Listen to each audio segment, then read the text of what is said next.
daawadayaal ku soo dhawaada gogooska sheekadan waxaa soo tabinayay anigoo ah Mahad Xigmaawi. gogooska sheekadani waxay noogu joogtay iyada oo Cali iyo Xasan gaarigii laga dajiyay misana gafayaal ay qabsadeen.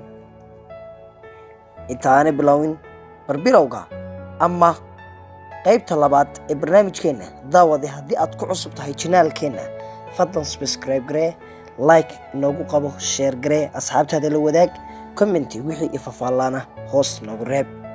aad baad u mahadsantahay. aynu bilowno qaybta labaad ee sheekadan. saxaruhu aad buu u kulaa, caadina wax biyahana ay haystaan haba yaraatee ma uu jirin. waxay lugeynayeen 4 habeen iyo 4 maalmood xasan iyo saaxiibkii Cali. dadka qaarkood ayaa ku dhintay safarka markii lagu guda jiray, halka qaarna dhaawac iyo xanuun badan uu ka soo gaadhay. Cali, Xasan iyo Xaliimo waxay isu dayeen inaanay kala harin ilaa Liibiya laga dhaafayo, laakiin balse nasiib darro aad ayay u oomeen labadooduba. markay gaareen dalka labaad waxa lagu xujeeyay ama waxa la wareegay Magafe, kaasi oo u sheegay in loo soo diro lacag aad iyo aad u badan, kaasi oo ugu goodiyay midkood kaan soo dirin in uu ka qaadi doono ama uu kala bixi doono xubnaha jirkooga dhammaan. Cali, Xasan waxay ku noqotay murugo aad iyo aad u farxun. inkastoo uu ogaa Cali inay hooyadii wax lacag ahayn, waxa uu isku dayay in uu qaraaco hooyadii ayaa aad u faraxday markii ay maqashay ama ay ogaatay inuu nool yahay wiilkeedii.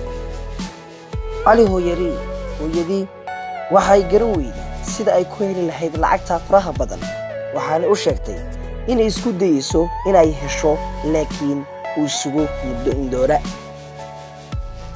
Cali wuxuu sugayay lacagta Magafe aan weli la siin lacagtiisii. maalin walba oo uu sugana waxa loo geysanayay dhaqan xad dhaaf ka baxsan ama jirdil aad iyo aad u xanuun badan. soo kale Cali iyo asxaabtiisii waxa la siinayay cunto aan ku filayn, tayadeeduna aad ay u hooseyso. waxaanu arkay waxyaalo badan oo argagax ku keena dhammaan isagiyo saaxiibadiis. Xaliimo aad ayay u xanuunsatay, waxna uma uu qaban karin. Cali aad ayaa u murugooday, kana qoomameeyey ama shalleeyey ka tegitaankii uu gurigoodii ka soo tegay. hadda waxuu ku sugan yahay meel baqdin leh, waxuu la joogaa dad laga baqayo, waxaanu hooyadii u sababay in ay dareento murugo aad u daran. waa in uu Yurub gaadhaa, haddii kale Cali waxau noqonaysaa mid guuldaraystay oo aan guulaysan. kadib markii iblooyin ay ka soo wareegeen, Cali hooyadii waxay u soo dirtay lacag ay ka soo amahatay ama ay ka soo daysatay ilmaabtiyooshood. markaa waxaa loo sheegay inuu heli karo doon toddobaadka xiga tegaysa Yurub. Cali aad baa u farxay, laakiin waxa uu ka murugooday saaxiibkii Xasan oo qoyskiisu aan lacag u soo dirin. Cali waxaa qasab ku ahaatay inuu aad u murugoodo, misana warwar aadi inuu dul fuulo wejigiisa laga garto. uu marnaba isku dayi kari waayey isagii oo lacagtii bixiyey inuu saaxiibkii ka tago, isaga oo aan ku faraxsanayn ka tegitaanka saaxiibkii. 2 bilood ka hor inta uusan Cali raacin doonta ayaa Xasan qoyskiisii u soo direen lacagtiisii. Xasan hooyadii waxay iibisay gurigeedii iyo dhulkeedii si ay u hesho lacag. Xasan iyo Cali aad ayay u wada farxeen, waxayna noqotay inaanaysan kala harin oo ay israacaan. waxay aad ugu dareen qabeen una qabsi qabeen in ay fuulitaanka doonta oo aad uga shakisnaayeen, waayo waxaa hore looga sii sheekeeyay dadyo badan oo doonta sii fuulay oo hore ugu dhintay. argagax, naxdin, baqasho ama kaag iyo layaab ayaa ay ku tahay inay doonta fulaan. waxay aad uga dareen qabeen cabsida fuulitaanka doonta, sababtoo ah midkood ma u garanayn qaabka loo dabaasho even haddii ay ku dhacaan doontaas.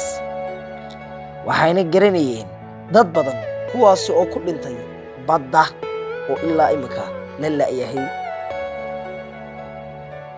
markii ay doontu la saaray, dadka qaarkood waxaa lagu khasbayey in ay sagxadda hoose galaan, qaarna sagxadda sare. cali iyo xasan waa la kala qaybiyey.